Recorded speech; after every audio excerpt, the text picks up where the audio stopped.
In the world of data analysis and visualization, there are two common terms you might come across: reports and dashboards. Reports typically refer to a static document that presents data in a structured format, such as a PDF or Excel file.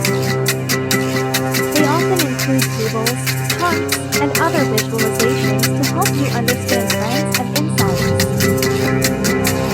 Dashboards, on the other hand, are typically dynamic web-based interfaces that allow you to interact with and explore data in real time.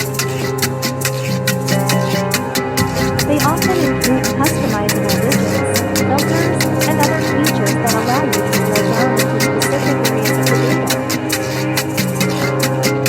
While reports can be great for summarizing large amounts of data and presenting it in a digestible format, dashboards offer more flexibility and allow you to quickly identify patterns and insights.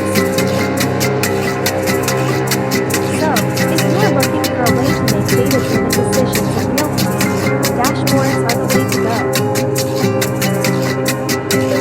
And if you need a structured report to present your data, reports are